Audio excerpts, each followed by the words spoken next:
run it in front wheel drive because it pulls the front end around. So then we shift the front end,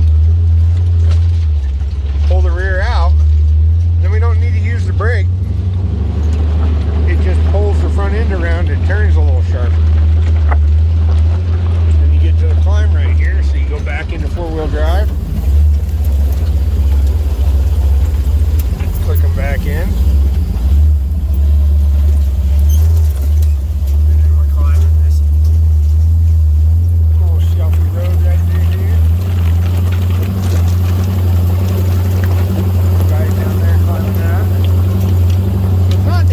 To have the front dig option, it's just kind of handy. And with a bigger truck, and of course we got the trailer back there, so making sharper corners is kind of nicer.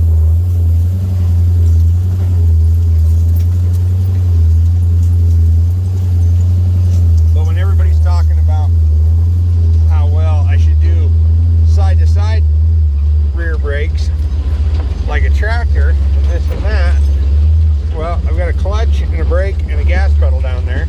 Then I've got my twin sticks for my transfer case. I've got my shifter for my transmission. I've got my cutting brake for the rear brakes.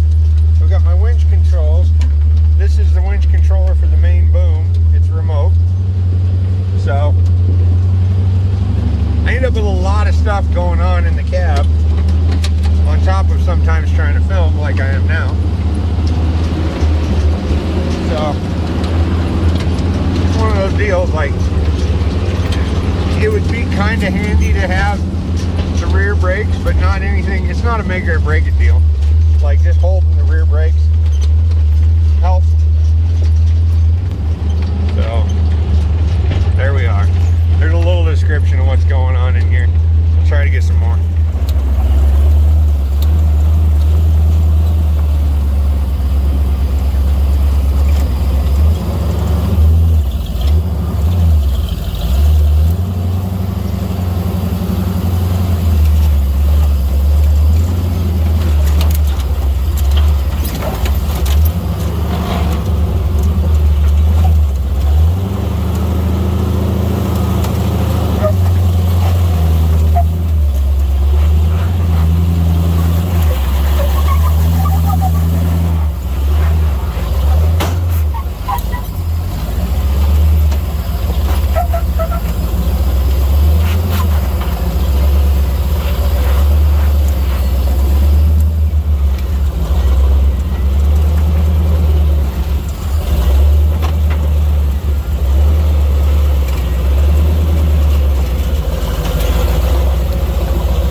So it looks like we've got the bracket torn off right there. So I was told it was the rear, but I guess that's the upper, the rear of the front.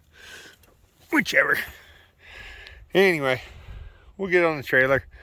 I was actually just noticed that I've got a crack in the trailer frame right here next to my ramp, and that broke off. So I'm gonna go ahead and pull up here, fold it out, get out the welder, weld the trailer back together, because why not? And then load everything up and get it out of here.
So yeah, touch that crack up right there, and then welded that one back together.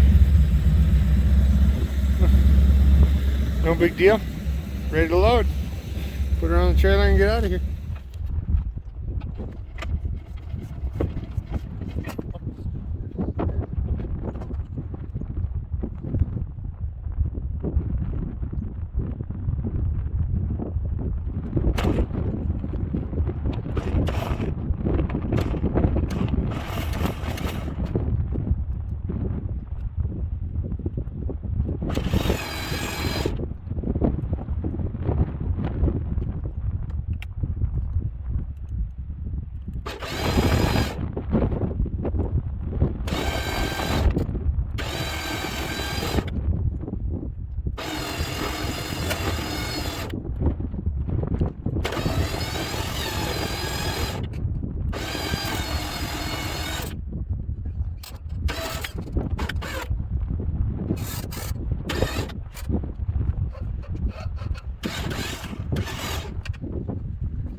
Okay, so we're loaded up and ready to get out of here. I mean, for anybody that's going to ask, yes, I could have welded that up in the shop. I didn't have to do it right now. That, and I mean, come on, this is my office right here. This most days this is my office. So seen something, figured why not? I'll weld it up. No big deal. Got the right there. Whoop, Premier Power welder. Got a little dirty. Still got transmission fluid on it from when I rolled it. Anyway, that's what I use. And like I said, I mean, I'm sure most people say that, you know, out here in the sand's probably cleaner than my shop. Anyway, here we go.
Started to climb, went up, and then forgot to turn the front axle on.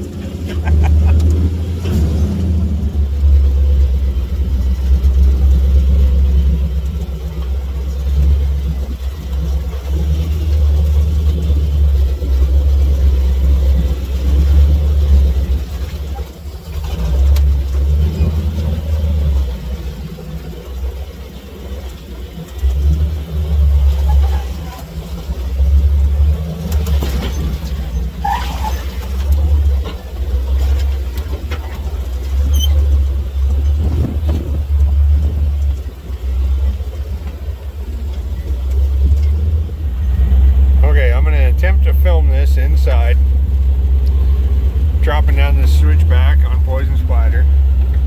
So I'm going to go to front wheel drive, take the rear out.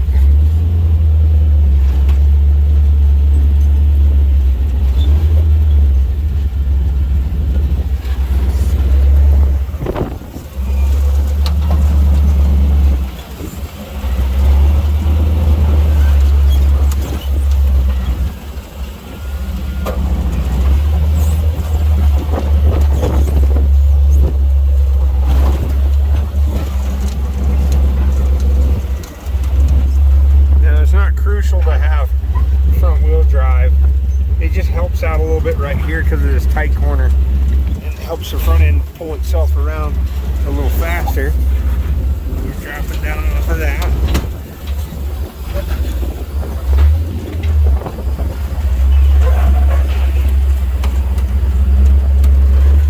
So it just kind of helps it.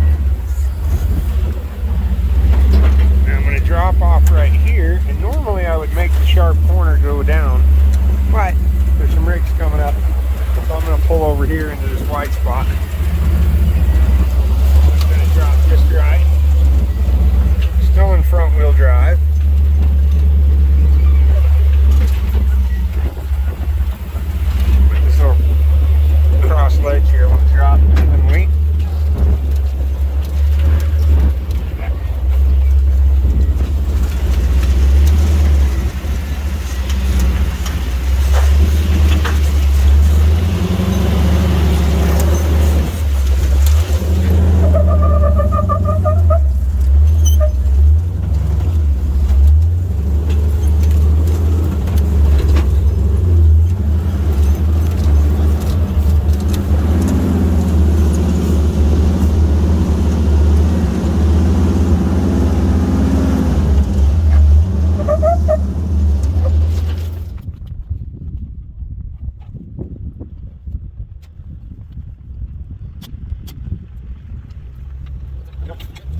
You're good.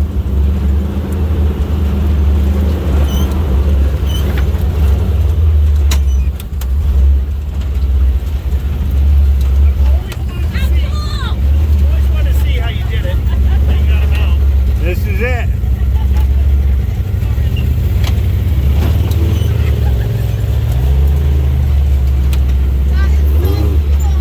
Thank you.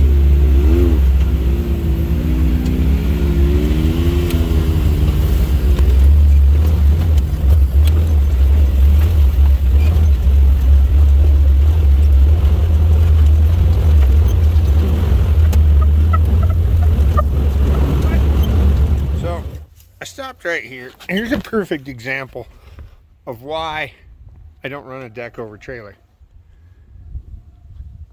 I've got to keep it low. I've got to keep it stable. So the weight of the machine, so now if the weight of that machine was another 1.5 feet higher, that could get a little sketchy, leaning that far. Because I don't know if I can get back here, capture just how much that's really leaning.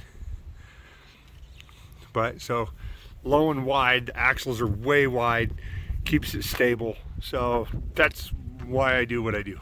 That's why I set it up the way it is.